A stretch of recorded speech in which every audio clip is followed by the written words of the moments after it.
Kia ora. Kai te whakarongo mai? Ia. Whakamāturu hia te rauti, tapu anu, tapu airangi hohoro ko ia, te maroro pūrei ao. Pīki ake nei au ki rungi te ara tapu ai a tāne whakahoro kaunua te ue ha o papa whakahoro nuku. He pūtanga riki no tūno rongo kia te tauira mai e. Mai e, te tīpua mai e, te tawito mai e, te kāhui o ngā riki. Mai e, tā whiwhia tira kia rangi nui, rangi ro, rangi tā hua. Te here o te rā, te tauro o te rā, te kauai tango hi tōro o te rā. Hai a te pō kia ua tea. Te kere te uri, te kākara uri, tēnā te pō nau mai te ao, ko te ao nui, ko te ao ro, ko te ao whetuma, ko te ao tūroa. Ko te ao marama, taku manu taupua hurangi noho tataki te pai o te rangi e.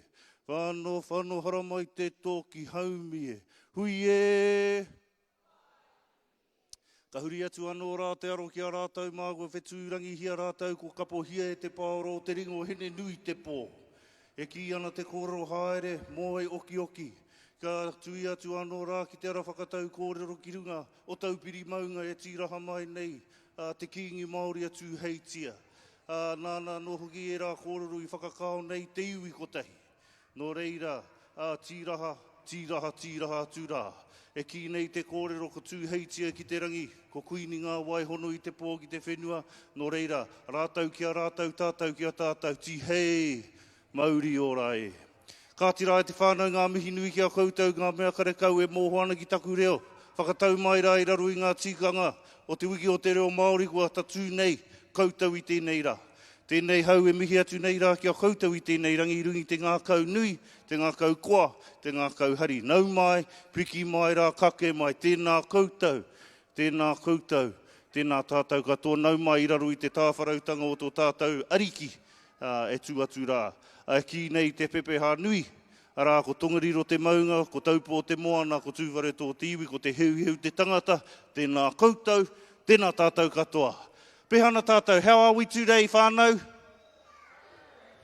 Ka pai, I know some of you have some funny looks on your faces, but no mai haramai, you'll be hearing a lot of Māori today, this week. This is the week, te wiki o te reo Māori, and we're glad you're here to celebrate it with us today. Te Taiopenga o Tuwharetoa. Okay, I know all of you must be here to support this first group. Are you? Ai, mena, if that is, say ai. Ka pai, anei e huama, our first rōpū today is Best Start Abacus and Te Hiuhiu Kindi. They have been practicing every week their songs, okay?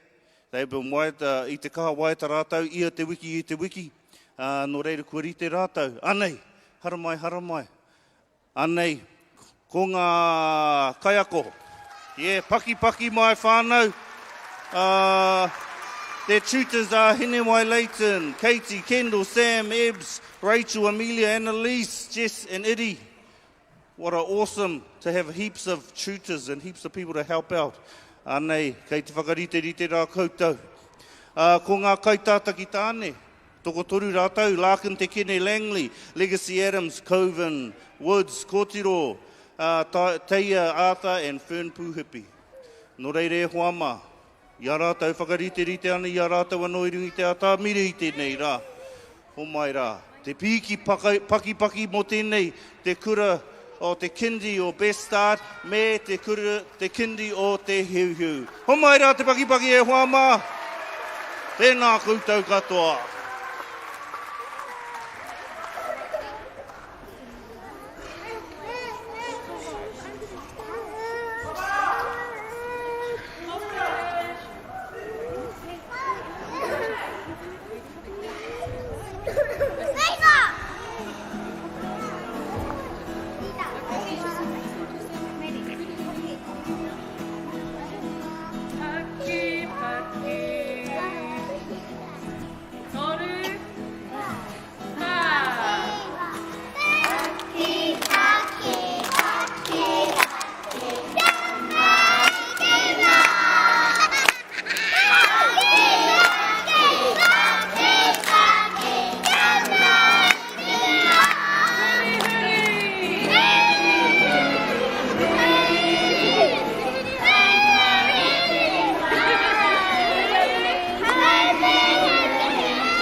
Kia ora.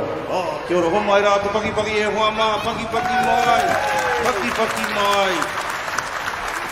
That was best start ever to send Te Huhu Street Kindergarten. Rāwe rawa atu rātau. Ka pai e puta atu ana rātau. While they're heading out, I'm going to invite our next rōpū on stage. Come on up. Our next rōpū is Central Kids Waipahihi. The tutors are Tia More. The rōpū leaders are Leila Emani, Brinley Green. Okay, kia ora te whānau. We are Central Kids Waipahihi Kindergarten. We have been working hard, practicing our performance over the last few months and can't wait to perform for all our whānau and friends today. Come on out, Central Kids. Haere mai. Everybody say, haere mai. I don't think they heard you. Let's say it louder. Toru whā. Oh, they heard you. Ai, ho mai rā te pakipaki anei a Central Kids. Kau e mataku tamariki mā. Anei etahi e puta whakamātu, e mene etahi, e tangi etahi. Ko etahi kai te rite, ko etahi karano. Ko e no kai te whakararangi mai rātau. Ia rātau eke mai nei, kia mahara rā tātou. Ki ngā tikanga o te whare nei. I've been asked to remind everybody that there's no eating allowed. Hako o te nui o te reko o te kai kei waho. Okay? Although there's heaps of yummy kai, breakfast, lunch and afternoon. Okay? No eating inside. Ka pai. What else? If you come with your kids, make sure you leave with your kids. Koena no tētahi. Aki aki, mā tātou. Okay, te ahua nei kua rite rā tātou. Nō reira, e hoa mā. Give them a great big round of applause, whānau. Central Kids Waipahihi.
Hato.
Hello. Oh. I don't have control of the microphone, so I'm just waiting for it to turn on if you see me up here. And no, anyway, give it up for Central Kids whānau. For the whānau that's going outside, exit is this side. Turn around, guys, it's this way. Exit this side, entrance that way. You got to go do a loop, go through all the kai shops, buy your kids a kai, then meet your kids over this side, they'll be ready. Ka pai? So exit is this way, the entry's that way. It's messing up the flow, okay? This is like a river. A good river has one flow, not 2,000 different flows.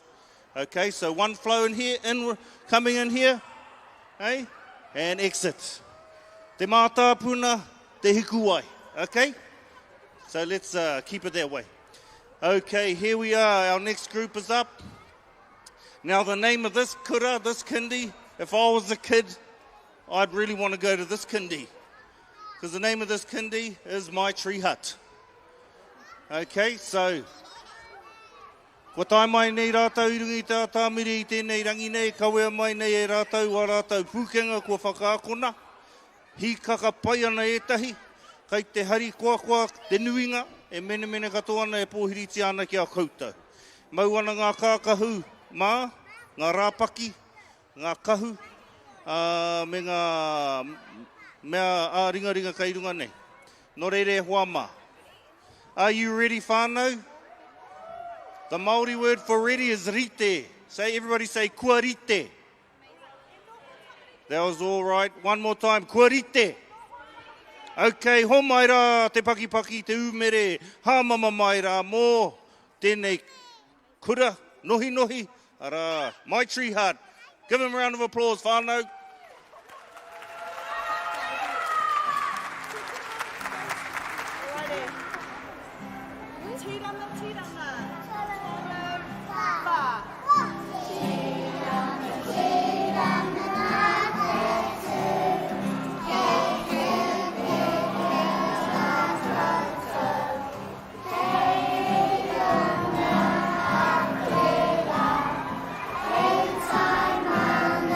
Soy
O mai rā, te paki e whama, awesome. My tree hut, te rā, te whare e tūana I te rākau. Ka pai, just a reminder, entry that side, exit this side. Ka pai, get our nice flow going. Ko tahi te ia o te awa, mai te mātā puna, tai atu ki te hiku ai. Nō reira, kia kaha. Ka pai whānau. Just a reminder, there's lots of awesome stores and stalls outside. Mehe mea kei te hia kai koutou, haere. Kau e whakamā, hokona, kaingia, whangaia ngā tamariki. And there's also some cool stores. You can get some kākahu as well. So, tautoko hia wā tātou tamariki, ngā kura, me ngā whānau e tūana I wahora. Okie dokie. Okay, on our schedule whānau, it's supposed to be Te Kura Kaupapa Maori o Te Hiringa, who's coming from Tokoroa, but if you might have seen that there's a road closure from Atia Muri to Taupo, so they've had to go all the way around to Rotorua and make it here. So they'll be standing later on today with their tuakana, I think. So we're jumping right forward to our next kura, which is, or our next kindi, which is Pūrere Hua. Pūrere Hua ai. Can I get a yay? Can I get a huro? Ka pai. This actually gets us closer to on track, on time. We're actually late before, but now we're on time. We're early now. So, anei te rōpū o Pūrere Hua. E whakaeke mai nei ki rungi te atamira. I've got in my hand a spot prize, our first spot prize for today. Okay, in this bag from First Credit Union. There's no money in there. But there's a bottle, drink bottle. We got some awesome rauemi, like a box of pencils. Do kids even write today, these days? We got a little piggy bank. And we got some lollies. Kua kei te hia rare. Okay, all you have to do to get this bag is answer a question, okay? What is the Māori word for... Not rare, no, not for, no, not rare. What is the Māori word for the... This is a basketball gym. What's the Māori word for basketball? Oh, poi tūkohu, haramai poi, haramai anei, tētahi, taonga mau. Ka whiua kia koe? Nā, anei. Ka waihoki, o karau te moho mena ka tūki reira. Ai, kei takau. Oh, ka pai, yep, do your gritty. Ka pai. Okay, we're going to have lots of spot prizes today, whānau, so make sure you know your kupu Māori. If you got a little dictionary, Te Aka app on your phone, kia ri te mai. Anei e hoama, homa e te piki paki paki, mō Pūrere Hua.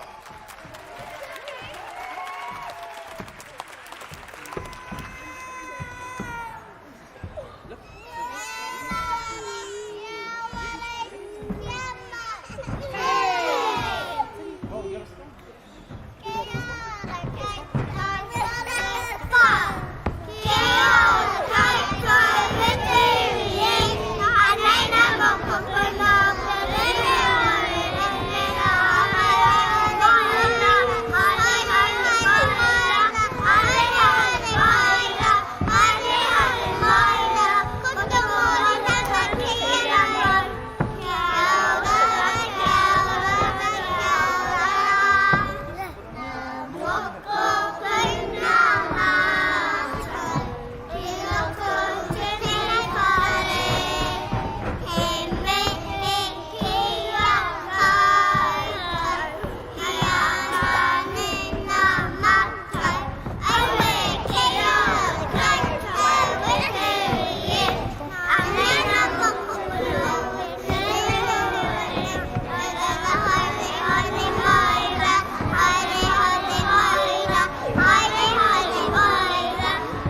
Ka pai, ho mai rā te paki e hoa mā pūrere hua.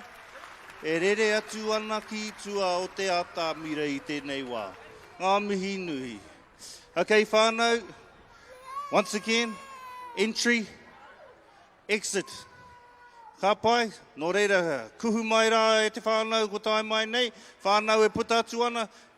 The whānau that's going out to meet your kids, you've got to do a big loop out there, through the kai stores, get a kai, feed your kids. Meet your kids on the other side. Ka pai, kia kotahi te au, rere o te moana. Ka pai. Hey, kia moho mai rā tātou. Okay, if you're on the live stream, whānaus that are in Tokoro, coming from Tokoro, Putaruru, that side, there's a road closure outside from Atiamuri to Taupo. Okay, so a few of the kura have had to go around the long way. One of our kuras that was supposed to be on earlier this morning, Te Hiringa, they've had to go all the way around to Rotorua, kia tai mai ki konei. Okay, so if you're travelling from that direction or you have whānau coming from that direction, let them know that they might have to leave earlier than they did, earlier than they were planning on leaving. Okay, I got another spot prize. Okay. And in this prize is from Tuwharetoa Settlement Trust. This is one of the cool bags. It's got a Tuwharetoa tihate, and a Tuwharetoa hoodie, and some other stuff's inside. Who wants one? These are kids' sizes. Okay. You have to follow my directions. Okay, I'm going to say a Māori word and you have to do it. Okay. Okay, we'll start off level 1. Ready? The first one is e tu. O ka pai. Huri. Peke. Paki. Waiata. Ka pai anei. Pai rawa ngā mea o roto. Okay, our next group whānau is all the way. Are you ready? I think they're ready. Are you guys ready? Okay. Tēnei rōpu nei eke mai nei ko Rangitaiki, Te Kura O Rangitaiki, ko Matua Snow. Te tangata kahai arataki nei tēnei rōpu I tēnei rangi nei. Give them a paki whānau. It can be scary to come up in front of the lights, in front of on the stage and in front of everybody, especially if it's your first time. Ka pai. Koe ke mai nei rātau ki rungi tātā mira I tēnei rangi, ko ia tētahi o ngā rōpu o tēnei kura I tēnei rā. Hoi anō rā, ko rite rātau I tēnei rangi nei, e mau piupiu ana, tīpare, pare anō hoki, e mau ngā tai, pango, mā, me te kākāriki. Ara, anei me ngā kai tautoko anō hoki keimui. Nō reira, e hoa mā, ho mai rā te paki, mō te kura o Rangitaiki.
Tēnei te mea tūtahi mai rai a tātou e mihi ana ki a rātou ngā pake ke kaumātua, ngā whanaunga no i a rātou ngā hau e whā, me ngā kai tautoko anō ki a rātou tēnei te wiki o te reo Māori.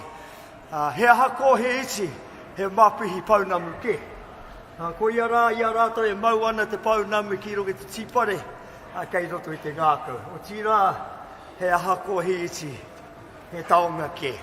Nā reira me mihi anō ki a koutou mo tēnei rangi, e ki rā, te paku o te roku tēnei o ngā kura o Aotearoa, te kura o Rangitikei, me mātakitaki mai rai a māta. Kia mai rā tāna. Kick a bell. E huri mai.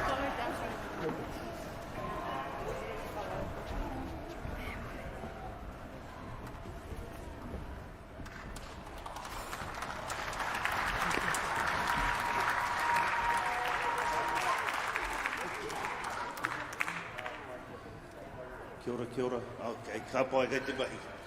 Ka pai, koe nā noho ki te kura o Rangitikei, I told Matua Snow, I said, man, you still going hard, eh? He says, just one of 6 today, one of 6 rōpū. So, miharo ana. Okay, ka pai, I see there's a few more people here. I got another spot prize here. Who wants a spot prize? Okay, these ones are from Te Hapori Ora. The Village of Wellbeing. We are a community of Indigenous practitioners dedicated to walking alongside our people of Tuwharetoa as they navigate their unique journeys toward well-being. By offering support and guidance, we assist whānau to choose and follow the pathways that lead to a healthier, more connected life. Okay, I know what you're thinking. What's inside the bag? Hey, what's inside the bag? Well, I've got 2 peke here today. Inside this bag, we have, I'll just leave this down. We have a pōtai, okay, we know it's getting towards summer, hey, a sun hat, okay, pretty awesome. We got a nice as drink bottle, it's metal too, okay, use like those if you go to the gym, okay, I have no need for that. And we got a couple of books, okay, that te rā pēr kai roto rā wetahi, tohu āwhina, kupu āwhina, okay, ko ai kei te pirangi. Who wants one? Okay, what do you have to do? Okay, we'll get 2 of you. Okay, piata haramai. Can you get, is there some stairs on that? Or maybe you can't. Just stay there, okay? Who else? Yep, Etu. Okay, yep, TJ, Etu. Okay, here we go. Okay, we're going to have a quick game of Simon Says, okay? Okay, but this one is called Ko tā te kāka, okay? So if I say Ko tā te kāka, you do it, okay? If I don't say that, then don't do it. Okay, ready for practice? Okay? Ko tā te kāka paki paki. Ko tā te kāka huri huri. E noho. Oh! Okay, that was a practice, okay? Ka pai so, don't, okay? Now, are you ready for reels? Okay, give them a round of applause. E wama. Okay, help them out. Okay, here we go. This is for reels now. Okay, shift a little bit back a little bit. Okay, here we go. Starting now. E noho. Tā te kāka upoko. Tā te kāka puku. Tā te kāka hope. Huri huri. Tā te kāka peke peke. Tā te kāka e noho. Oh, TJ, anei. Ka pai, but since you were so good, Piata, and you jumped in on the other one too, anei, he peke ano mau. Ka pai. We got a lot of prizes today, whānau, so don't be shy. If you need something, you want some of them have got some awesome stuff inside. Okay, just a reminder as well, whānau, if you have whānau coming from Tokoroa side, remember the road's shut. Tell them leave early, got to go all the way through Rotorua. Ka pai. Our next rōpū today is Te Pautama o Kiwi. Moho ana koutou kei whea tērā? Oh, kao. Kara no au kia moho hoi anō. Kara no kia tuku mai he kōrero, āwhina e aki aki. Ia hau i tēnei rangi nei. Hoi anō. Ko tai mai rātou. Okay, but as they're getting ready, I suppose we're going to teach you a little song while you're sitting here, okay? We're going to get some participation while I'm just burning time here. Okay, this side over there on the seats, got the expensive seats up there. Okay, you guys are going to go, can you do that? Ready, go. Oh, where? These aren't the expensive seats, these are the flat seats. Nah, just kidding. Okay, ready? Let's try that again. Ready? Oh, that was much better. Okay, this one here, this rōpū.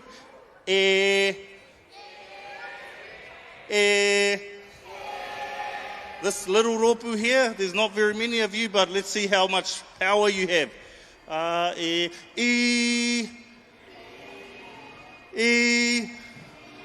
Ka pai, ready? Ka pai, okay. This side is what? What's your one? Oh, okay, say it. Ready? Toruwha.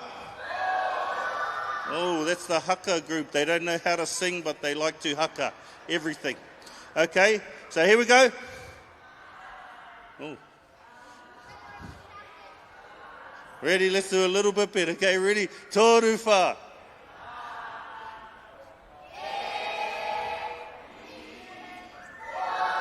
Okay, and what are you guys in front?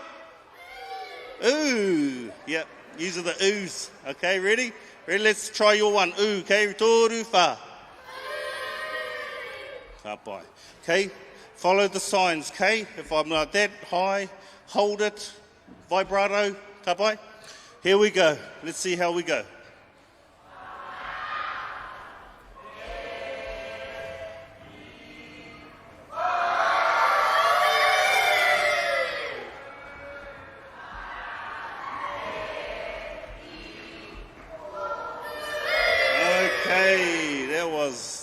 That was awesome. That was awesome. Pai rawa. Ka mau te wehi. Okay, rawe. Okay, and you know our last one is we're all going to go and it's going to go piko, piko, piko, piko, piko, piko. Okay, ka pai. I'll do the piko. You guys all do coming on the toros, okay? Piko, piko, piko, piko, piko, piko. Piko. Chair. We'll all do it like that, okay? Let's try it. See how we can work together. Okay, e ki ana te koro, eh? Ki te ka, kotahi te kākaho ka whati, ki te ka puia e kore whati. So with all the kākaho strands together, we will not break. Okay, so let's put all our notes together and make up a nice as waita. Ready? Are you ready this side, expensive seats? Are you ready, heaps of group, big group? Some of you are. Are you ready, little group? Are you ready, haka peoples? And are you ready, Ooze? Okay, here we go, nice and loud, okay? Loud as you can, ready, toru wha.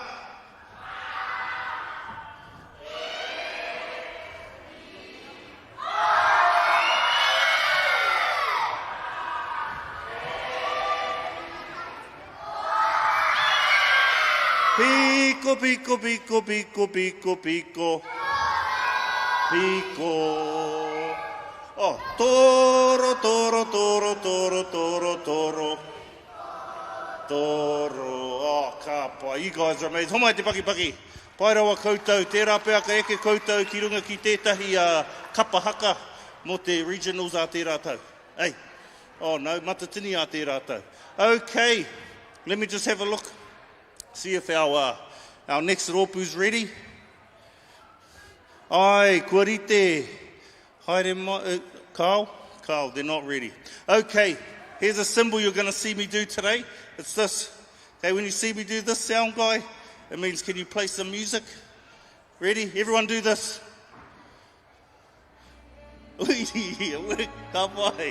Okay, we'll just wait till our next rōpu. Okay, do we have anyone that likes to sing? Oh, you want to sing? Ko ai kei te hia waiata I tētahi waiata. Yeah, okay, haramai. Come around this side.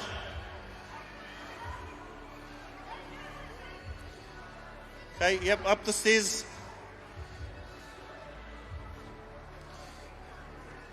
At the back there, can I get a couple of prizes out the back, please? Okay. Tuatahi, mihi ana ki a koutou. Okay, come right up here. Haramai ki konei, kei runga, oh, pūtauaki. Okay, okay. Okay, who wants to be your spokesperson? Ko ai te māngai. Okay. Introduce yourself and your group. Kia ora, my name's Bo. This is Lorenzo, Libby, Jalen and Matokore. And what's the name of your group?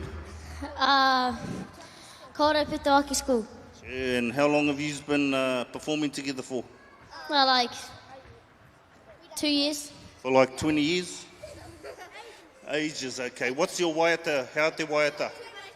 Tuwharetoa. Okay. What is it? Tuwharetoa o tēnei mātou? Tuwharetoa, okay. Whakararangi mai. Do you need it? I don't have a guitar, so I can't play you anything. So you're doing an a cappella? Okay. Tell me when you're ready. Are you guys ready? Getting an extra show here for nothing. Here we go, okay. Where's our prizes out the back? Toru wha tīmata.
You did a good job leading your rōpu anei, tētahi mau, haria, ei, whakahoki te kāinga ki atu ki o hoa, katoa he matua paia, matu I raia. Homai te paki e hoa mā. Ho, we, kua pau katoa aku prizes I nai nei. Nā, mea he umanga kai wahora, he entity, e whakarongo mai ana, I need more prizes, so If you want to, don't be shy. Bring me some more prizes I can give out to our kids today. Ka pai, okay, are you ready, whānau? I said, are you ready? Okay. I think our next ropu is ready. Let me just wait there while we're waiting. Everyone, do this.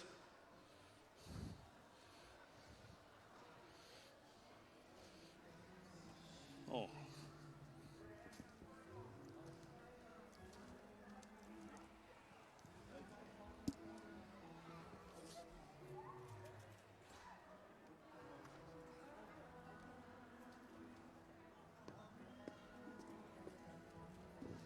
Okay, whānau, korite rātou. Homai rā te piki paki, kua haere mai tēnei ropu, mai I whakamaru. The shady place. Nah, it's the place of shade. Te whakamaru. Okay, hara mai, te pautama o kiwi.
tangata, toitu te ao Māori, toitu te tiriti.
Voi kia mai.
Testing.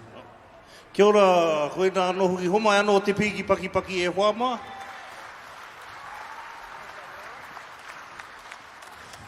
Okay, who's ready for another prize? I got some heiata earrings.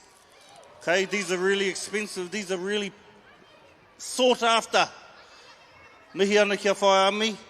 I rongo I te karanga, ka tukua mai e tahi. Okay, these are really ātāhua.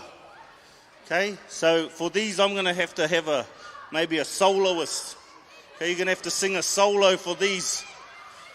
Okay, hold on, let's see, let me see. Okay. Ai, haramai kōtiro, come around here, you got a waiata for us? Hey, no, yes, no waiata? O Pūtauaki wants it. Hey? Okay. Haramai. Oh, you got a solo too? Come, both of you come then. Haramai, I'll get another one. Can I get another tetahi anō? Koa? Ki muri rā? Ngā heiata kei muri rā? Angel? Okay, hara mai ki mua. While we're waiting for our next rōpū, tino a tāhua ne? Oh, okay. Hato waiata. I'll do tēnei mātou. Tēnei mata, hold on. Oh, do I gotta sing it? Yeah. Oh. Tēnei mātou, karanga kei wahotahi, rua tori whā. Tēnei mātou, e tū ati nei. Ki te whakanahau, i te opu nei e te iu. Aue, puri tiara. Tō mana Maori e. Hei toi tohu, i oku tēnei wā. Ākua mātua iro nei. Mā te mana me te wihiki a maue. Nō reira, e hoa mā. E wahine mā e kore oti nei. Au e hine mā. Tuku o. O ta e ruana vere ki a maue. O ta e ruana. O ta e ruana vere ki a mai. Puriti a ki a mai. Hi a wehi. Which one do you want? What are these songs? Ka pai homai te paki tēnā koe. Okay. Ko ai tō ingoa. Marihi. Kuri te koe. Okay, anei, karawhiua. Ka tō waiata. Tūhaurangi. Ai, tūhaurangi. Ai, pēhea. Kei toru wha, tūhaurangi. E pūhaurangi e. Kai tiriaki, kai mirimiri, kai whakamuram. I ngā whetū i te mangora, ko rua kohine rau orohi a kai koe. Te ngā wāhine whakaoho, ho whakatira mā whetū. Ma te ono ai ata kaue ati te ngau. Whatukura kau mare kura mahitahi e. Pūhaurangi pautiria, ka mono ati a te kura ino ho mārire te ao. Pūhaurangi whakakotu, rere iho ai ki te ra tūmata. Tēnā anei, don't forget your prize. Anei ngā heiata, tēnā koe whae a mi, tēnā koe, rawe rātau ne. Hei, kaue ware whaki atu ki o koutou hoa ne, he nui ngā prizes ki konei. Okay, we've got lots of prizes, kids, tell your friends, okay? We'll be giving them away all throughout the day. Okay, you guys ready? Our next rōpū is all the way from Tokoroa taku moho. Okay, ko te kura kaupapa o te hiringa. Okay, who's our supporters? Hey! Okay, finish off this waiata, okay? He kura no te, he aho no te, oi, ka pai, ane e hoama, homai anō te pakipaki, ka huri atu anō te aroina nei ki te kura kaupapa Māori o te hiringa ko whakaeke mai nei, ko ngā taku moho, ko ngā nohi e nei e whakaeke mai nei ki runga i te a tāmira no reira. Tahi, when I say toru, everyone say, haere mai. Tahi, rua, toru. Ane!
tēnā rā e mihi atu ana ki tēnei. Te kura kaupapa Māori o te hiringa.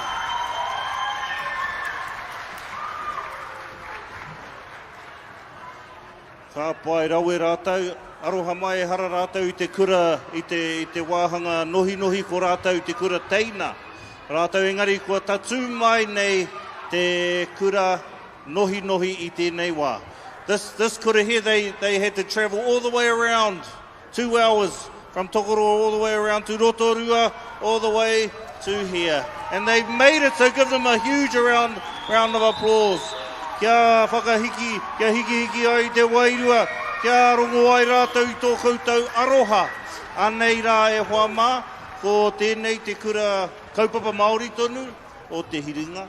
Ko tae mai nei ki runga ki mua i te muro o te ahi, i tēnei rangi nei. Nō reira, kei te kite, nau mai haere mai kuhu mai e hoa mā. Mehe mea kei te puta atu ana, me puta atu i tēnei taha, me kuhu mai ki tēnei taha. Kia ko tahi anō rā te ia rere o te moana. Ka pai.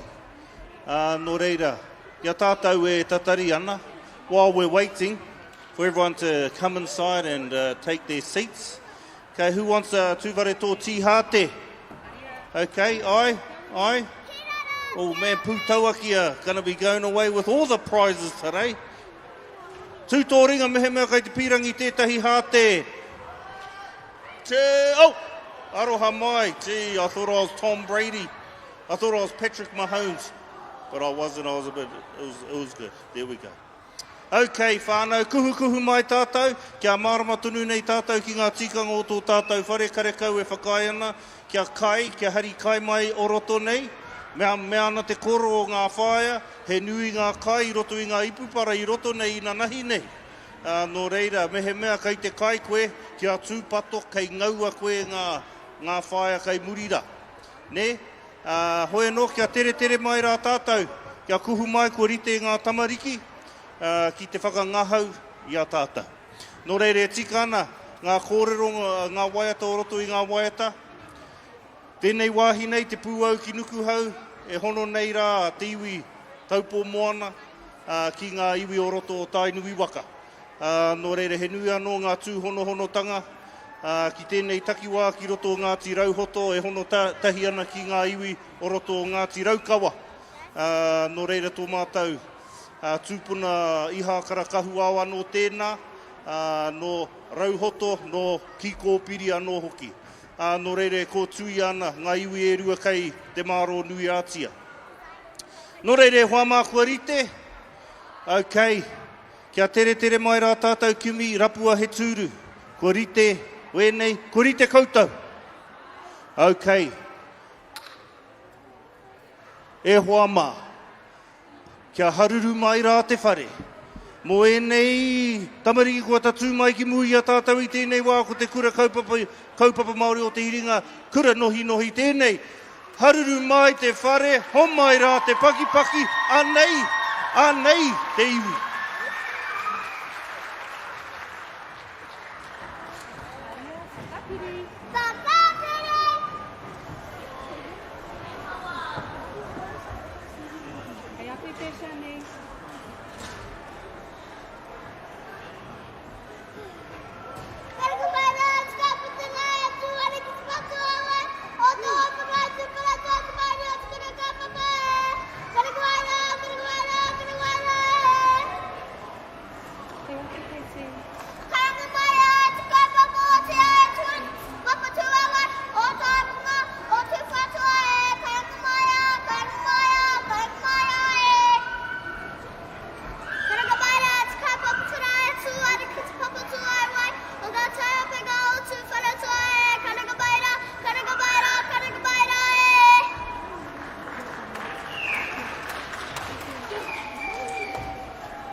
Whakapiria koutou ringaringa. Ate o karau. Tupua moinga. Inai tātou.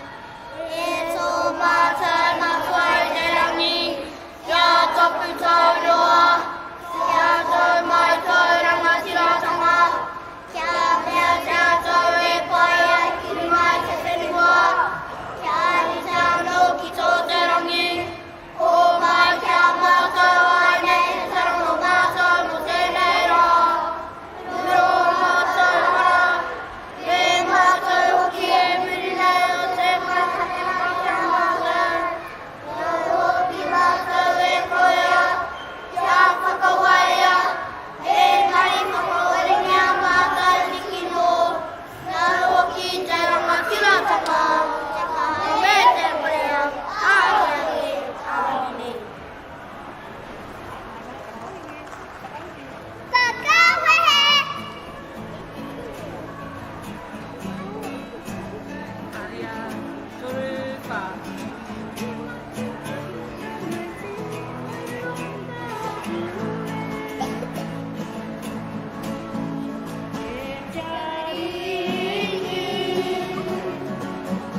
Tapatapatu ki te rangi, whaia, ki te marama, ki hei. Ka te mītua tai ki te atua, te kahanga, te rangi me te whenua, te mītua ro, ka te kingi Maori a kingi tūheitea. Whaihiranga nā mātā waka, rēri rē hau. Ka te mītua taru, ki ngā mate, hare, hare, ari atu rā. Ka te mītua whākia tātou i pai nei, nō reira tēnā koutou, tēnā koutou, tēnā koutou katoa. Toru wha. Tiro, tiro ki taku toru.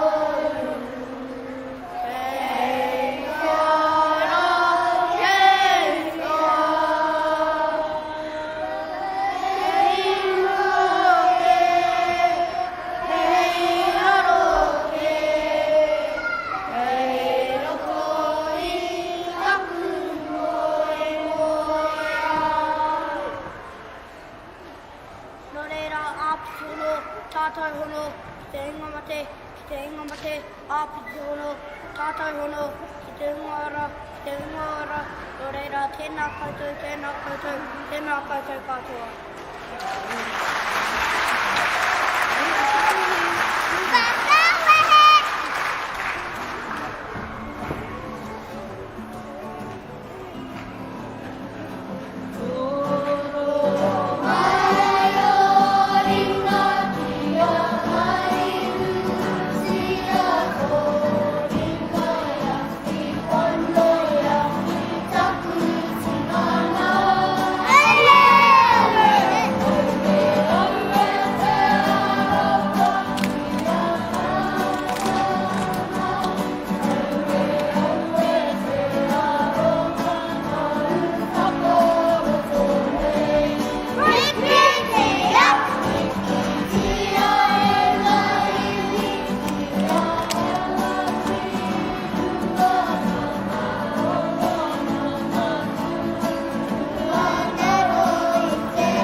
Te piki paki e hoa maa moe nei tamariki nei ko. Mutu a rātau mahi tēnei rā. Pāri ki te whakatā. Tērā pēa ka peka atu ki maki tānari a rātau haere atu hoki atu ana ki te kāinga. Ka pai, ngā mihi. Se pai ana wera rōpi tautoko. Ka pai. Ka pai whānau kai te āhua takaro ana ngā whakahaeretangi i tēnei rā. Nō reira, ai, kuhu mai, me tere mai ka poto nui ho te kakau o te kōrero. Anei, kua tai mai anō te kura, te whare kura o te kaukau roa o Pātetere. Raukawa tonu i te whare. Nō reira i a rātau e kuhu mai ana ki rungu i te ātāmira ki a maumahara rā tātou. Anei, ko tērā takiwā i reira te wāhi e kuhu mai ai te iwi, ko tēnei taha te wāhi e puta atu ai te iwi. Nō reira kia whakatauri te anō tēnei āhuatanga ki tō tātou moana, ko te mātāpuna. Tērā, ko te hiku ai tērā ai, ka kuhu mai ngā wai, ki Taupo moana, ka puta atu, mā te pūau ki nukuhau. Nō reira, kuhu mai, puta atu. He nui tonu ngā tūru e wāte ana, kia maumahara rā no tātou. E ai ki ngā tohu a ngā whaia, me kaua e kai ki roto i te whare nei. Me he mea kei te kai koe i nai nei, poromia. Mena ka kite e ngā whaia kararu.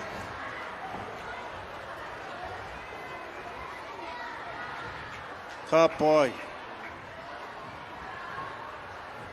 Okay. Kia tere mai, we're going to kati ngā keti in 3, 2, 1. Whānau mā. Ko tai mai anō tēnei kura i putaruru rāno. Tatu mai ai ki konei, ki roto o Taupo nui a tia. Nō reira, kia haruru mai rā te whare e hoa mā. Give them a big round of applause. Paki mai, umere mai. Kaukau roa o Pātetere.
tere.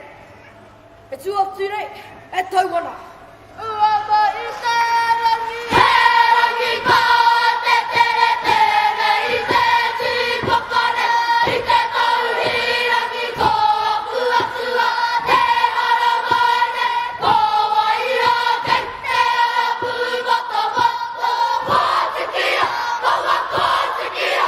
Rangi kōtiki te kaua mai. Mai mai e. Tamarangi ki a mihi atua.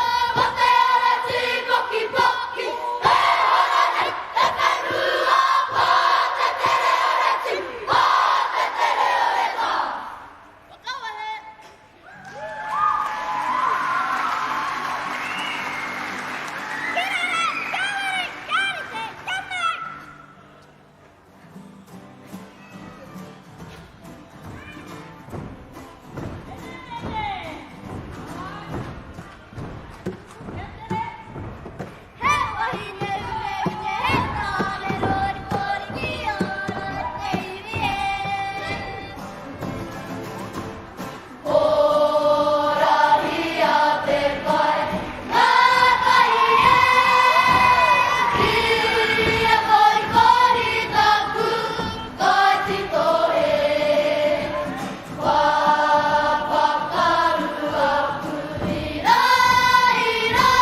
Hey!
Ka kite whānau.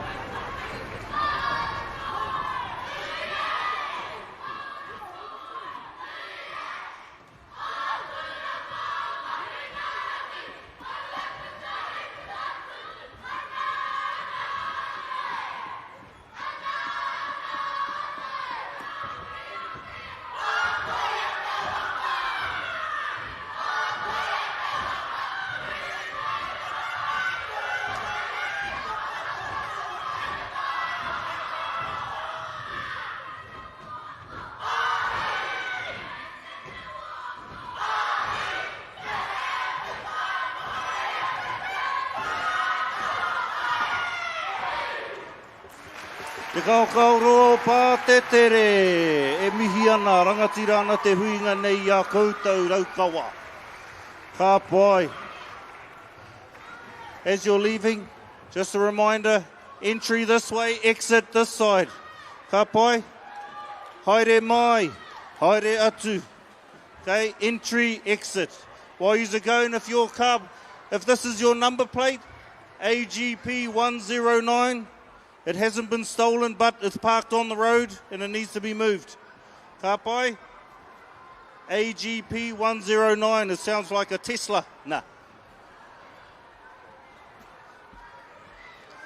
Ka pai, who wants a prize?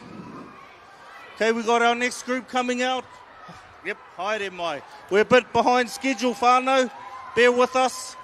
This is Te Kura Kaupapa Maori, o Te Kura Aiwi. Te Kura o Hirangi e whakaeke mai nei. Okay, if you want this, give me your best mana wave. Ready? Let me see it. Okay, next. Oh, okay. Oh, okay, I'll give it to you. These are from Whanau Ora. There we go. Rawe. Okay, e whama kei te eke mai nei. Ko te rōpū. Teina. Tai tamariki pia. Te kura kaupapa Māori. O te kaukauroa, whare kura katahi anō ka mutu. Inai nei, ko te kura o hirangi. Tēnei. Put your hands up if you're from Tūrangi.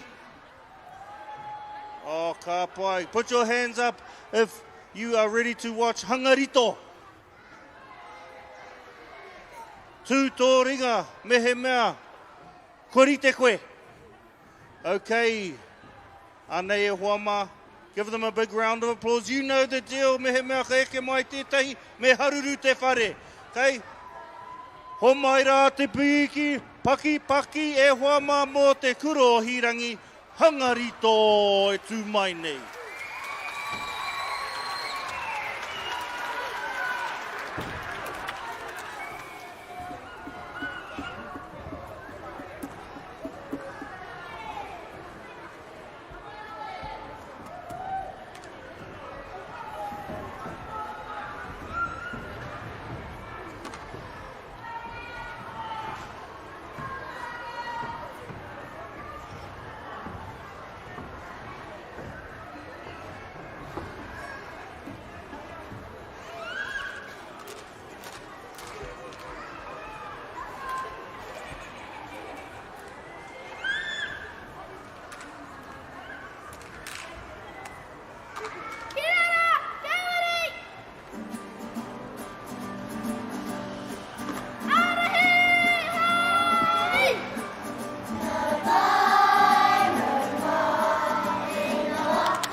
Ko nui a te atu moana, ko te arawa te waka, ko te heo heo te tangata. Tēnei mātou, te kurahirangi, me kawatu nei. Nō reira, tēnā koutou, tēnā koutou, tēnā koutou katoa. E wā. Thank you.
Te Kura O Hirangi e Homa tēnei te hangarito kātahi anō ka oti a rātau e Homa homa anō te piki paki paki e Homa pohiri mai a kutau Tamariki.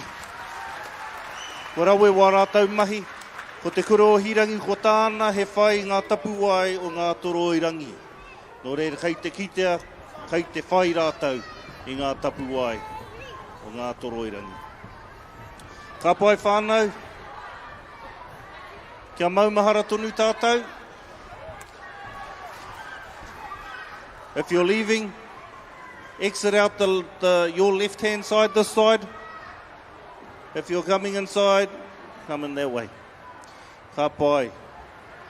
Big mihi anō hoki ki ngā sponsors katoa ko tukuna mai he taonga hei whakararata nei ngā tamariki. Ara ko Tuwharetoa Maori Trust Board, ko Te Hapori Ora, ko Heiata Whaia Ami Mā, and he tino taonga wera hei. So if you're lucky enough to get some, we'll be giving some out in a few minutes.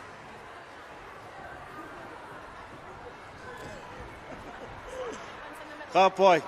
Okay, kia tere mai rā koutou, kuhu mai. Anei ko te rōpu e whai ake nei.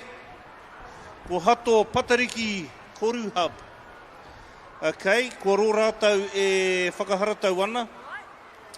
Our 84 tamariki are so excited and they are thankful to be able to share their passion for Kapa Haka with everybody today. They've been practicing. Some of our students are brand new to our school and to our country, and they have embraced our love of Waiata and Kapa Haka. All of our students aged 5 to 8 sing with pride, respect and love for te reo Maori and te atua. Special mention to our kōtiro who are wearing our brand new uniforms. A tāhua. Right there. She, awesome. Homai te paki paki e Wama.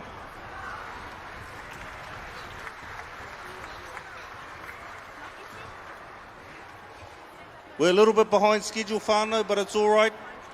Mehe mea kei te hono mai i rungi te pāhotanga mataora kei te mihi, kei te rere amu atu nei ngā mihi ki a koutou, huri no i te motu i te ao. We got a few other groups coming up today. We still got quite a few actually. Hato Patariki Koru Club this is. After following this group we have Taupo Primary Junior School, Ngā Tuakano o Tauhara, Wairopu, Waipahihi, Wairake Primary Teina as well. So we got a lot of entertainment coming your way e Huama. Nō reira. Homai rā te paki paki e Huama. Hato Patariki Koru Hub.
mai te piki paki e hoa mā.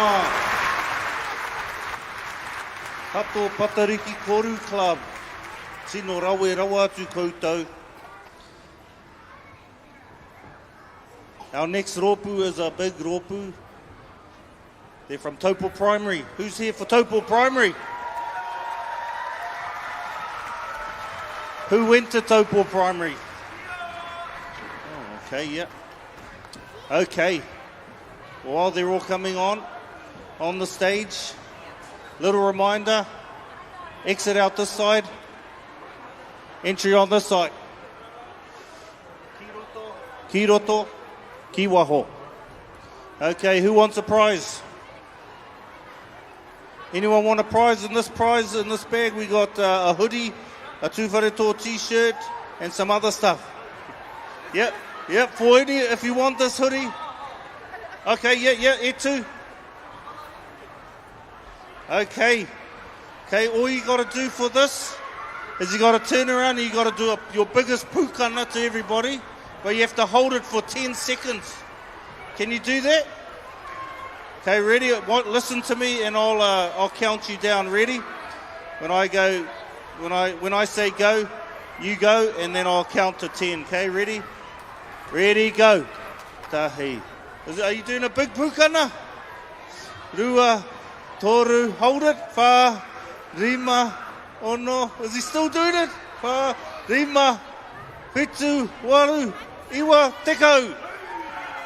Oh, was that a good pukana, everybody? Hey, here you go. Here's your prize all the way from Tuwharetoa Māori Trust Board. Kapa, enjoy. Some awesome prizes, whānau. You only have to endure a few minutes of embarrassment and you can be going away with an awesome prize. Okay, kia tahuri atu tātou. We're still behind schedule, but kei te pai. Hey, heri te tēnei ki ngā kaupeka o te tau. E hara mā te maramataka o te tangata e tohu, engari mā te tai aora anō e tohu. E rite anō ngā whakahaere i tēnei rā. So this is Taupo Primary Junior School. The Ropu leaders said choosing our leaders was very difficult as so many of our tamariki display impressive leadership qualities and reflect our school values so positively. Our kaya this year are Willow Wilson and Sophia Stevens. Our kaya tama are Oaken Hooper, Oliver Monteith and Amandeep Singh. We are the Taupo Primary Junior School Kapa Haka Ropu. Within this large group there are children from years 0 to 3. We are so proud of all the children in our Ropu. We have 5 teachers who have collectively supported this group with Lisa Pilau and Helen as well. Our Ropu would like to acknowledge our ongoing whānau support and guitarists April and Tammy. It looks like there's a lot of support here for Taupo Primary today, am I right? Okay, well I'm going to get off the stage, ladies and gentlemen. Whakarongo mai rā ki Taupo Primary.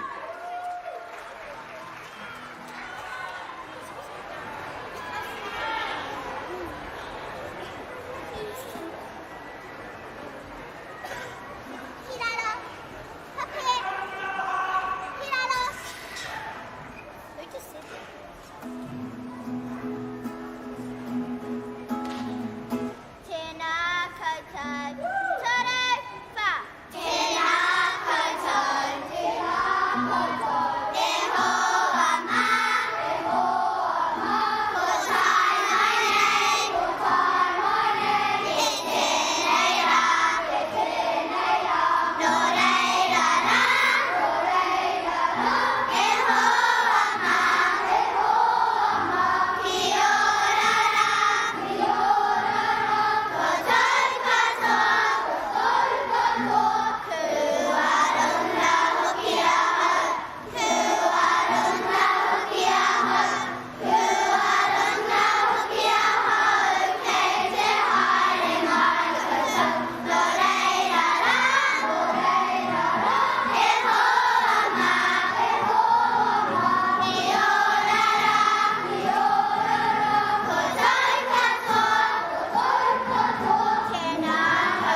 Taupo Primary e hoa mā, ho mai anō te pakipaki. Kia ora koutou. Rawe.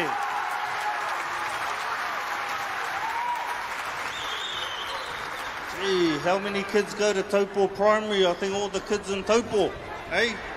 It's one of the biggest groups I've seen. Ka pai ngā mihi nui kia koutou, haere. Mihi ana ki ngā kaia kua no hoki.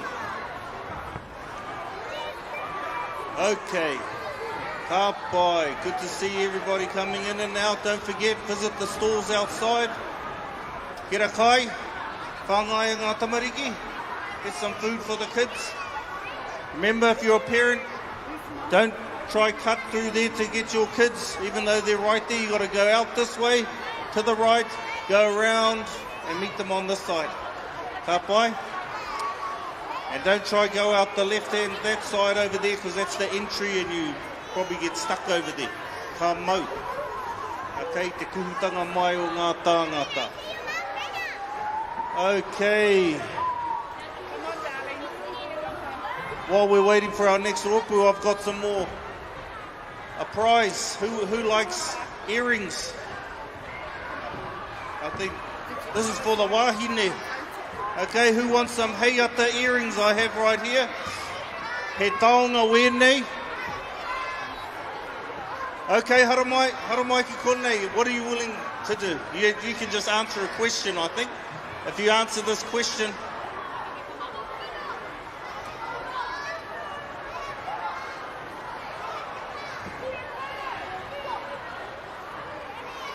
Kei te haere mai koe.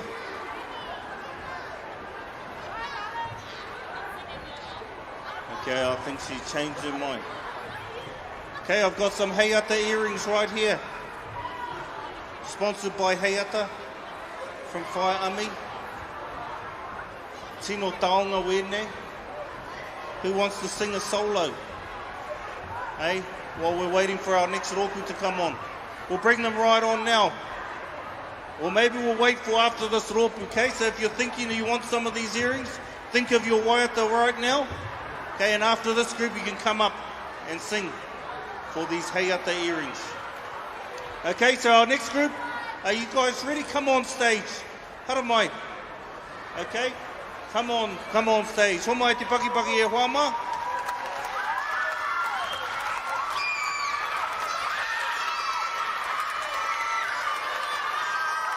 Okay, this is ko Peyton Western au ko Waihaki Karaiti ana. Tēnei tokorua, kia ora. Okay, homai te pakipaki anei ko te kura ngā tuakana o Tauhara. Tauhara nui e tūmaira. Ko te pito mata o tēnei rōpū he whakātū, he kōrero, he aha te take kia Māori ai tātou. Ko Tuwharetoa te iwi, ko te heu te tangata. Our tamariki have practiced extremely hard and are very proud to perform their waiata, haka and poi with all of their whānau. If you're whānau of Tauhara, yell as loud as you can. Ready, go. Oh, there's a lot of whānau here. Oh, this is another big kura. Okie dokie. The items that they will be performing today, first is the karakia himene, which is whakataka te hau. The whakaeke tauhara te pātū watawata.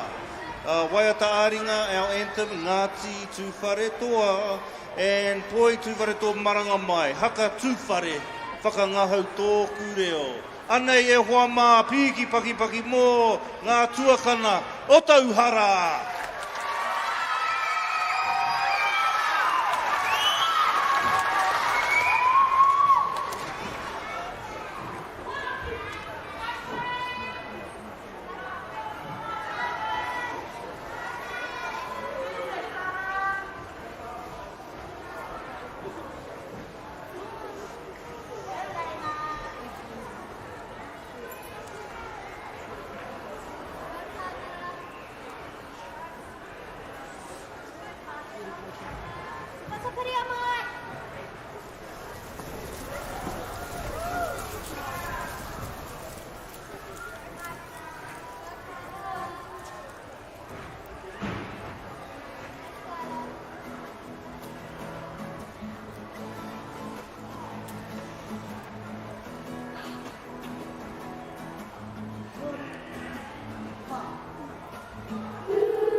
atua.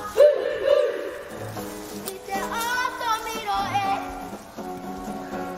Tēnei nā uri o Tuwharetoa. Epiki e! Epiki Kaupapa Moruma, ki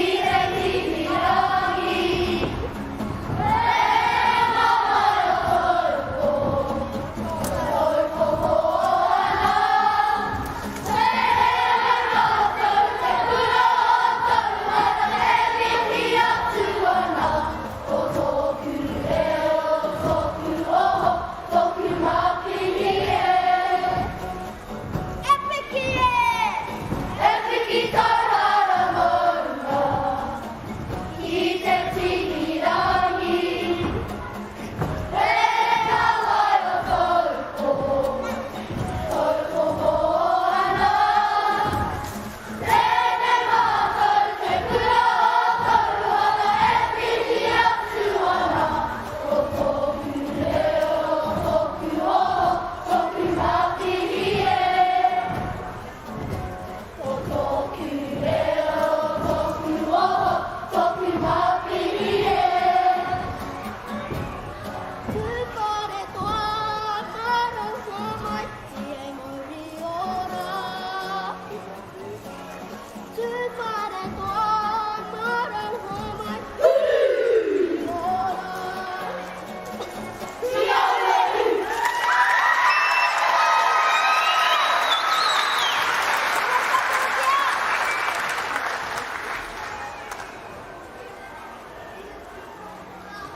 Kia ora whānau, te kura tuakana o Tauhara.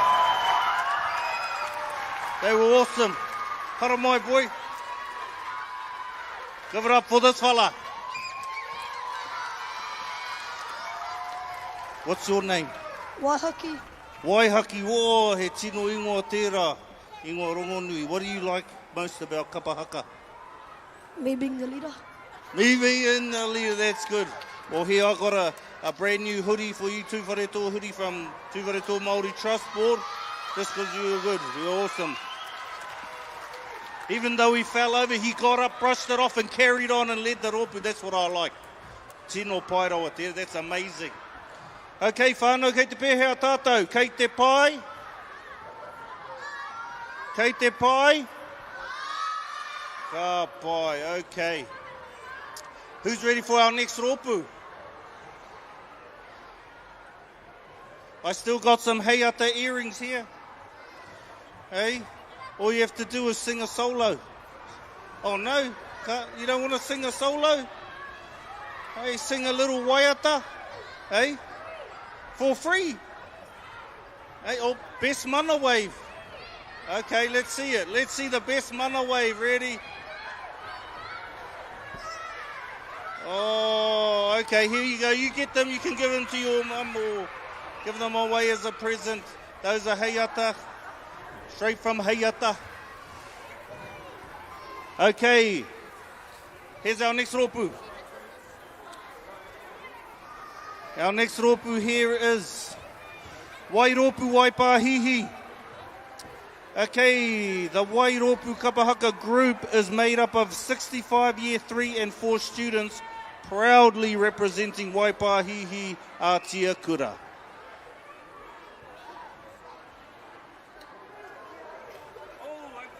Okay, ka pai. Okay, right before our ropu gets up, we got a solo right here for some earrings. Okay, how about I just give them to you, eh? Just for coming up here and offering to sing us a song. Ngā mihi whaia. Yeah, kei te pai. You have a good day. Okay, whānau. Homai. Te piki paki kia haruru ai tēnei whare. Give us your biggest round of applause so that the whare shakes. Here we go, te Wairopu o Waipahihi.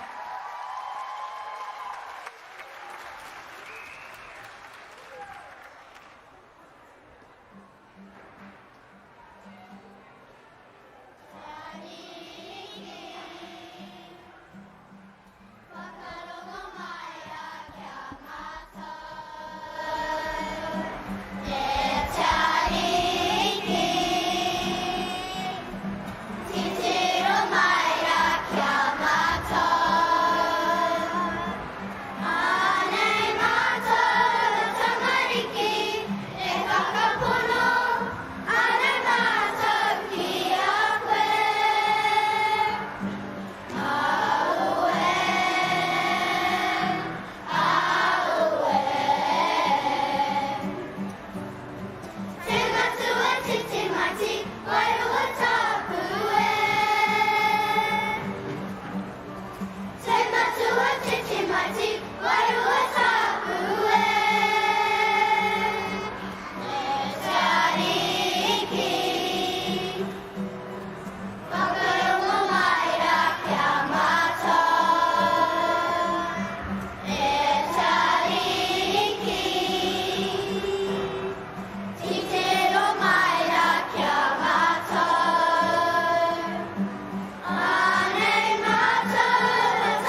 kia maua tātou ki te hi, kōrero Māori.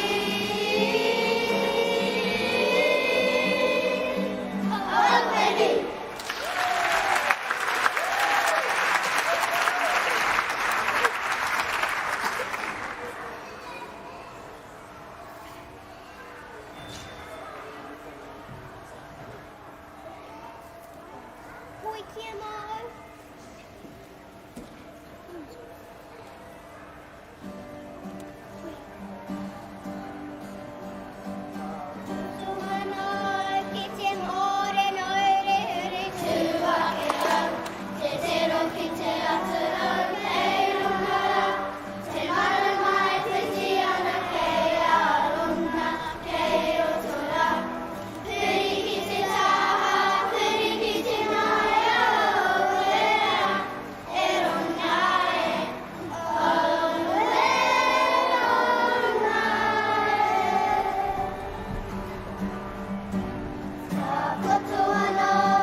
Kia ora whānau. Roku ai waipa hihi. Tēnō pairawa. Tēnō pairawa atu rātau. Ka pai whānau kei te pēhea rā tātou. Kei te noho tonu mai koutou, kei te oho tonu mai, kei te hīkaka tonu mai rānei. Ka pai.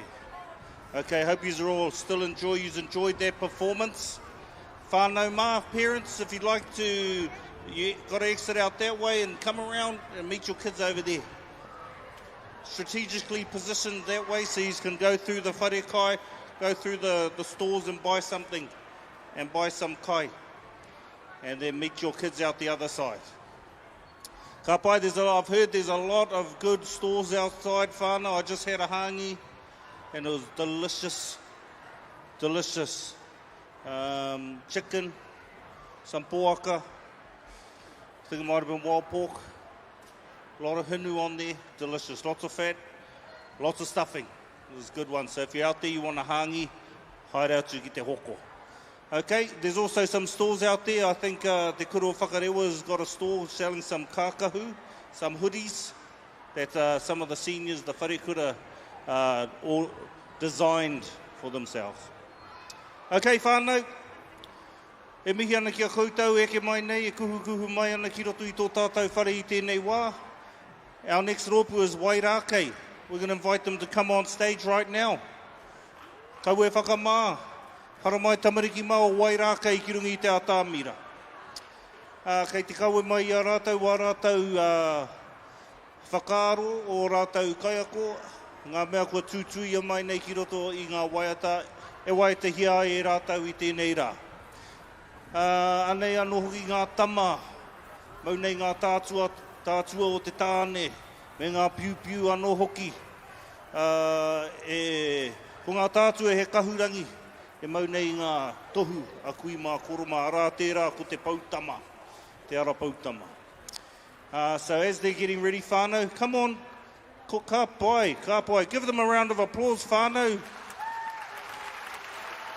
Let's make them feel welcome on stage. Okay, I'm sure. Put your hand up if you've performed on stage before. Whether it's Kapa Haka, whether it's anything in front of people. No? No one's performed before. Oh, a few of you. So you know what it feels like, eh? Can be pretty nervous, scary. Ka pai. Nō reire e hoama. Give them a big round of applause. Welcome. Anei. Ko te kura. O Wairākei.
O mai te piki paki e whama mō te ropu tuatahi o Wairakei. We got 2 more Wairakei groups coming up, whānau, so get comfortable with, but before that we got a draw that we're going to pull in his committee. Let us know all about it. Tēnā rā tātou whānau. It's just us again, day 2, rā tuarua, e mihi ana ki a tātou. We're just going to draw our drawer here for this beautiful hamper from our whānau of Te Whāriki Aroha, e mihi ana ki a tātou e te whānau. Hope you're having a great time. So who's going to draw it out? There, Candice?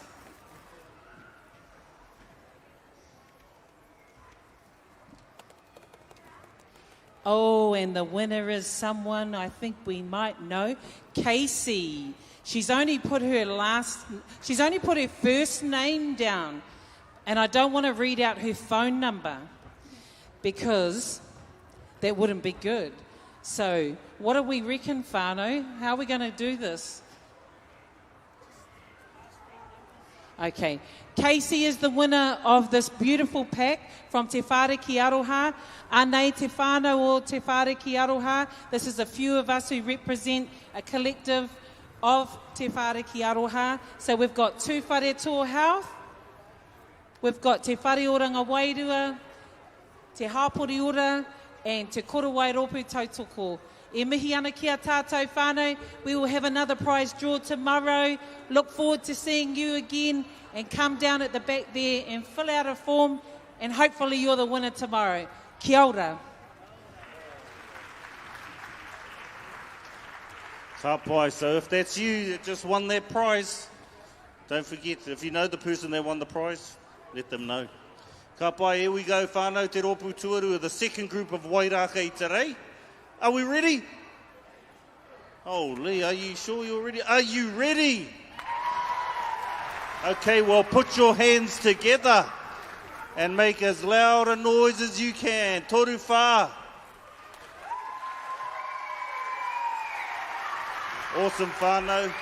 Anei, e mihi ana ko tatu mai nei te ropu tuarua o Wairakei.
And I know you thought that was it, but it's not it, whānau. We've got another kura, another one from Wairakei, getting ready to come on stage right now.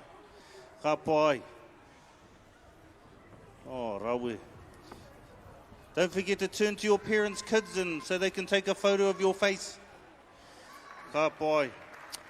Awesome whānau, ho mai te pakipaki ki a rātau. Rawe. E tatu atu anō tātou ki ngā rōpu whakamutunga o te rā. Nei, we're getting ready. We're getting near the end of our day today, whānau. We've got our next couple of groups, our Wairakei Primary Tuakana. Then we have a Lake Taupo Christian School, Taupo Primary Senior School, Te Kura, and then the last is Te Kura O Whango. Ka pai. I'd like to also give a big mihi out to our sponsors, Ngati Tuwharetoa Mercury Development Group, Ngati Tuwharetoa Genesis Energy Committee, Tuwharetoa Māori Trust Board and Te Kapua Whakapipi. Nā tō raurau, kua ora te iwi nei, kua ora tēnei kaupapa i tēnei rā. Nō reire mihi ana ki a koutou, e kuhukuhu mai ana i tēnei rangi nei, nau mai, haere mai. Haere mai raro i te kaupapa e tū nei ki runga i a tātou. Kei te pēhea tātou, whai tuira kei te pai tātou. Ai, pai ana kua rite mō tēnei e whai ake nei. Okay, whānau, we're going to get our group and invite our last of the Wairakei groups to come on stage now. Hey? Oh, okay. Okay, they're going to be singing their way on stage. So are you ready, whānau, kua rite? If you're ready, say aye. Okay, homai te pakipaki whānau mō te kura tuakana o Wairakei.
Wai wai taki!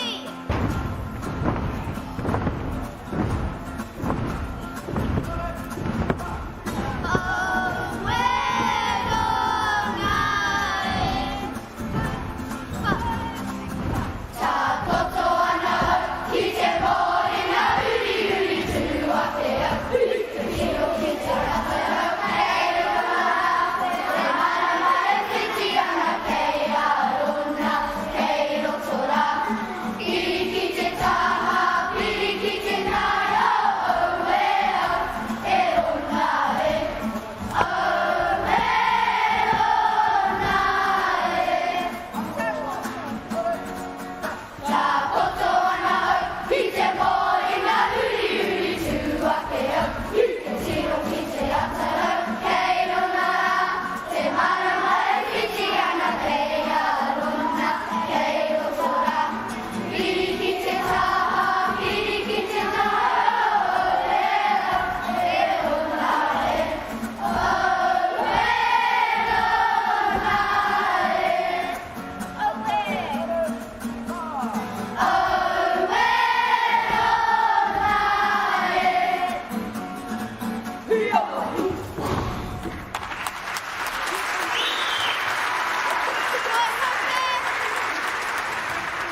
Kia ora whānau, Ruapehu College.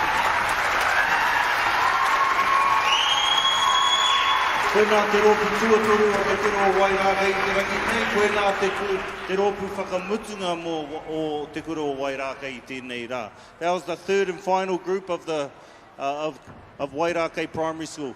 Give them a round of applause, they did awesome whānau. For those who are exiting, remember the exit is on this side of the building, on your right side, this side over here.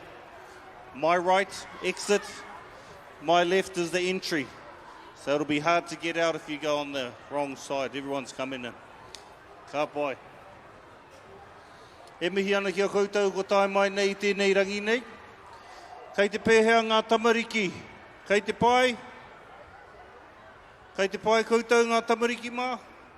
Ai, te ahu nei kare kau rātau i te mōho. Hoi nō rā e mihi ana kia tātou ko tai mai nei tēnei rā. Te ahua nei, he nui anō rā. Ngā kai mātakitaki e kuhu mai ana i tēnei wā ki te mātaki i tēnei rōpu e whai ake nei. Nō reira, anei ko te rōpu, our next kapa that is entering the stage right now is Lake Taupo Christian School.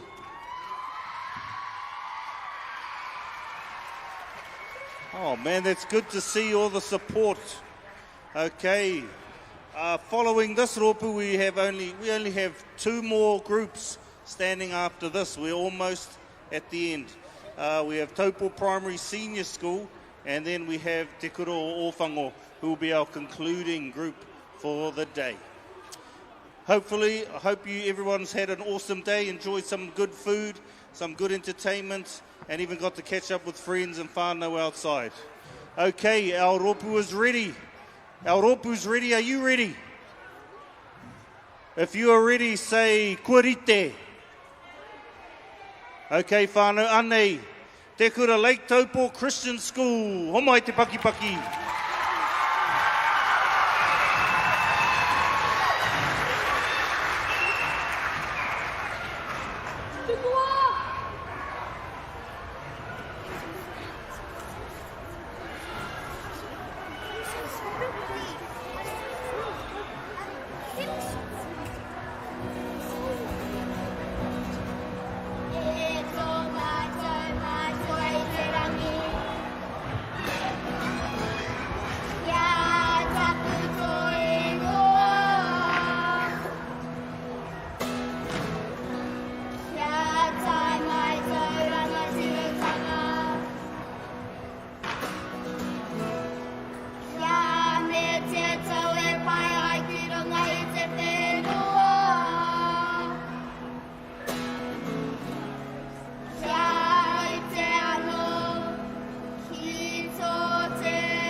Inoho.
Tuwharetoa, kia mau! Kia whakanahoki, aui ahau! Hia wehi! Ka mea ihu! Ko te huarahi, ko te mono! Ko te huarahi, ko te tahi tanata! Me hai aki aue, ki te matua, ki te rahoia, au! Aue hahi! Ka mea ihu! Ko te huarahi, ko te pono! Ko te huarahi, ko te tahi tanata! Me hai aki aue, ki te matua, ki te rahoia, au! Aue hahi!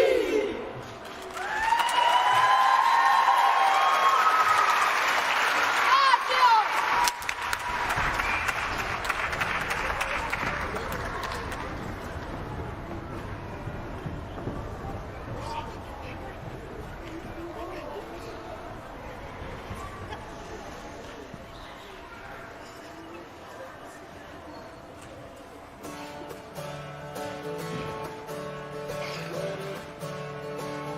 Ane amato, Tamariki o Te Kura, Te Kura ki ana, o Taupo moana, ke te ako mātou nā kupu o te tua, ke te ako mātou e tamahuarahi.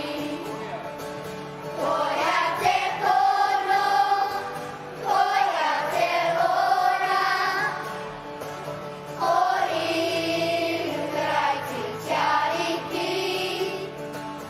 Koia te pono, koia te ora, ori nukarai te tiariki. Ori nukarai te tiariki. Ane amato, Tamariki o Te Kura, Te Kura ki ana, o Taupo moana, ke te ako mātou nā kupu o te tua, ke te ako mātou e tamahuarahi. Koia te pono, koia te ora, ori nukarai te tiariki. Koia te pono, koia te ora, ori nukarai te tiariki. Ori nukarai te tiariki.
Kia ora whānau, Te Kura Karaitianga o Taupo Christian School. Awesome, whānau. I think you're ready to look that way, everyone, Huri and Haere. Ka pai. Yeah. I think we've got some future performers. They don't want to leave the stage. They like it up here. Ka pai. Awesome haka tautoko, for those wondering, haka tautoko. or haka done after a group has performed, are done as a way to acknowledge and say to the group that performed that they did an awesome job. So that's what we call a haka tautoko. Ka pai. Okay, we're getting near the end of the day, whānau. If you're exiting, exit out this side. If you're entering, you'll be entering that side. Okay, our second to last group actually, today is getting ready to get on the stage. Kuri te rātou. Nō reira, kia huri atu anō rā ki te tāhu kōrero. E ki ana, ko tongariro te maunga, ko taupo te moana, ko Tuwharetoa te iwi. Tatu atu anō rā ki tauhara maunga e tū mai rā. Heke iho nei rā ki tapu ai haruru, ki tēnei taone ki nei rā ko Taupo. Anei e hoama, ko Te Kura O Taupo Primary. Who's here to watch Taupo Primary School? Awesome. Okay, they look awesome, the boys. Kei te mau maro, tātua, me ngā tai kānapa o mahuika. O ruau moko anō hoki ngā kōtiro ko mauraukura. Nō reire hoama, give a big round of applause ho mai te piki paki o Taupo Primary School.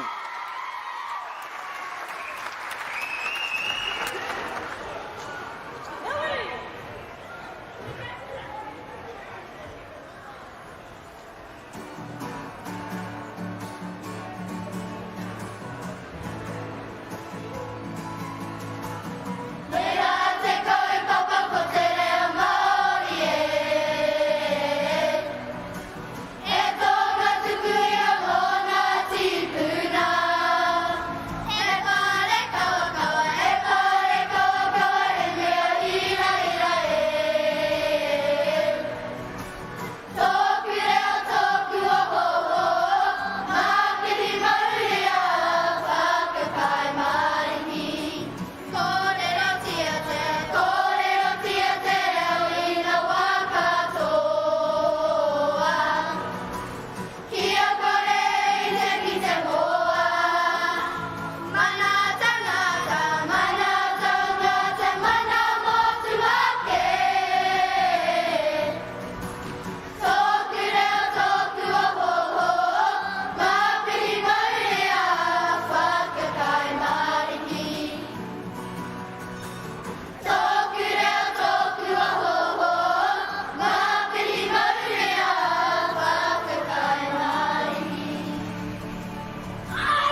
tahi.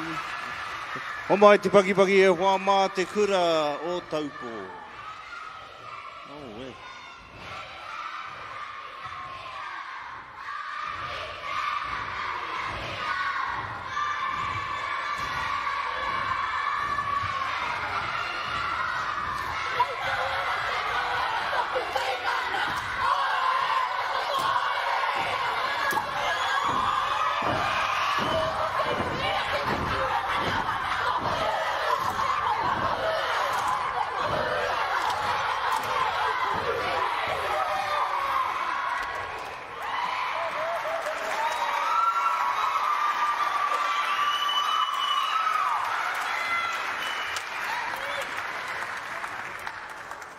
He mea anō.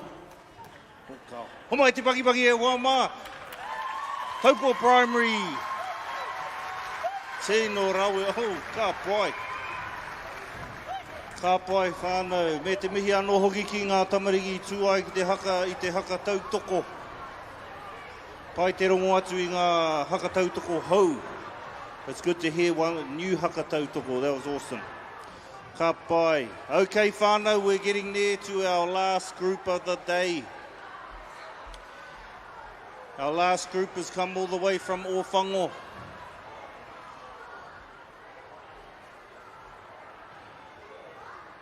He kupu aki anō rā ki rungi a koutou, e wehe atu ana i te kaupapa nei, kia hoki aki anō ai ki te kāinga. Te mana kōia ka hoki haere atu anō koutou i rungi te rangi Māori e. Kia tai atu anō rā koutou ki o koutou kāinga maha. Huri noa i te rohe, i te motu, i rungi te rangi Māori e. Ka pai whānau ko tai mai anō tātou ki tēnei te pito te rōpū whakamutunga mo tēnei rangi nei. Nō reira, ko te rōpū e whai ake nei, ara ko te rōpū te kura o whango. Haere mai koutou. Ho mai te pakipaki e wama. Tai mai anō hoki ue nei, i raro i ngā taumarumaru o te maunga o Tongariro. Ai, kia kawea mai nei wā rātou kōrero ki mua i te aroaro. Nō reira, kuhu mai rā e te whānau, kuhu mai.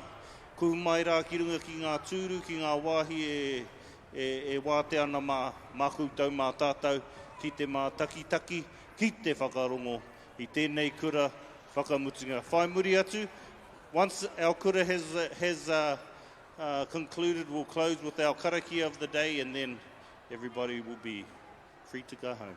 But one more round of applause, whānau. Te kura o whango.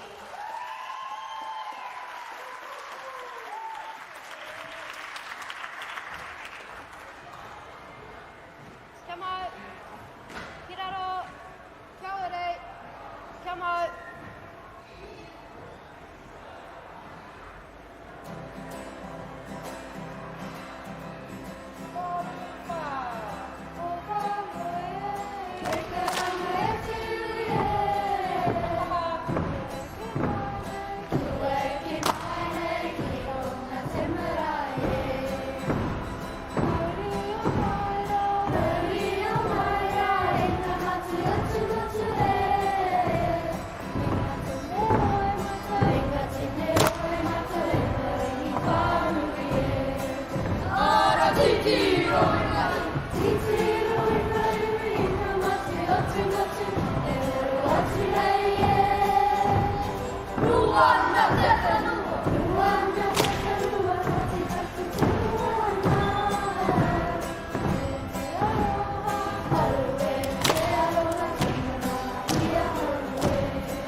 Ki te poi.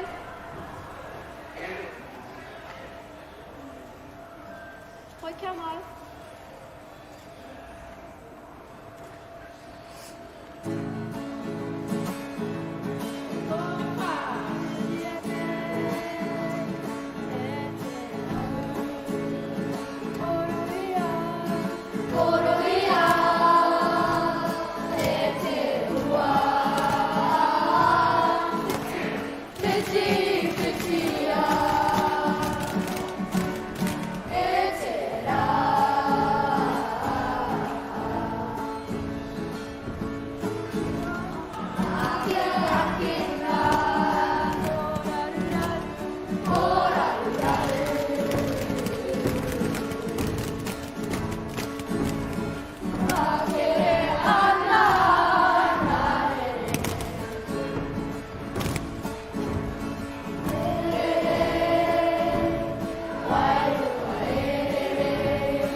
Ki te taha.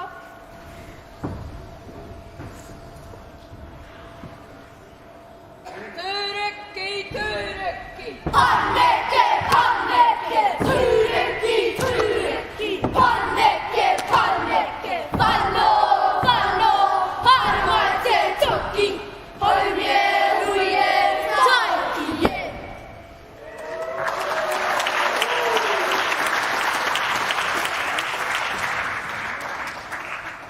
Ki te taha. Tāringa whakarongo. Kia rite. Kia rite. Kia mau.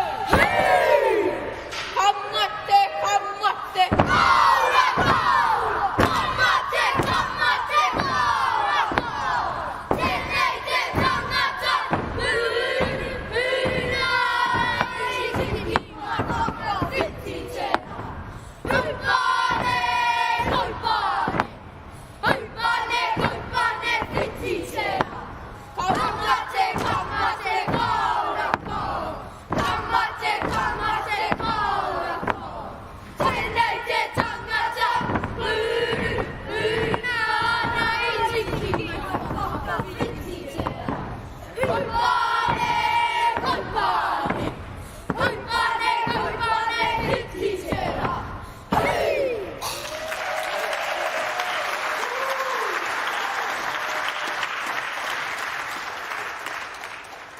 Ki te taha.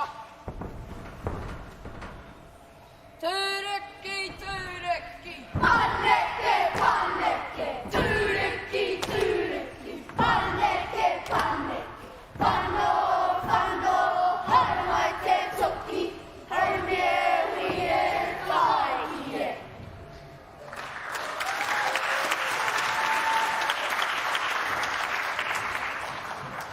Ki te taha.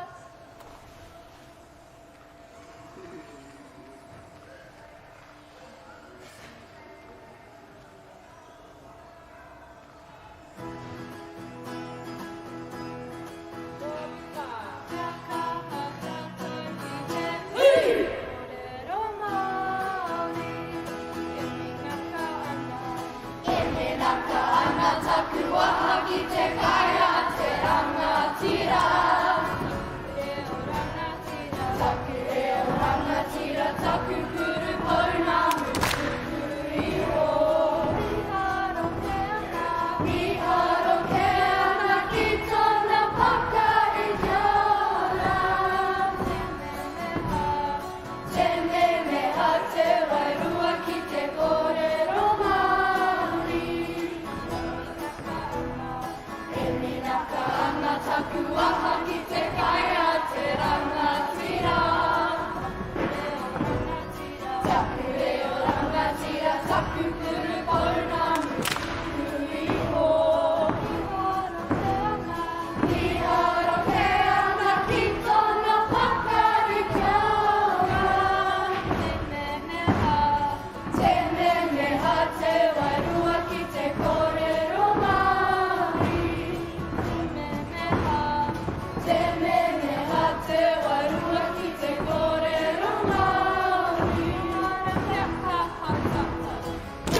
Te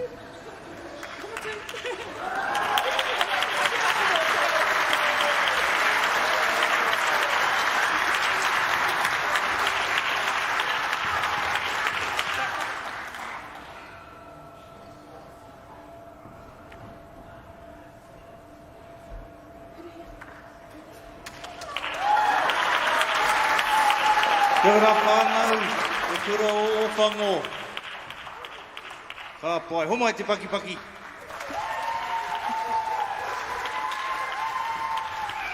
Ka pai, actually before they go, we'll close us up with the karakia and we'll all be on the road, eh? Tuia te rangi e tū nei, tuia te papa e takoto nei, tuia te Maori nui, te Maori ro, te Maori whakai e tuia kia wātea, wātea orunga, wātea oraro. Mahea nuku, mahea rangi, mahea te ngā kau kia wātea, tūturu o whiti whakamaua kia tīna. Hui e tai ki e. Kia ora tātou, kia haumaru te haere ki te kāinga ngā mihi nui kia koutou, hei konei, hei apopo.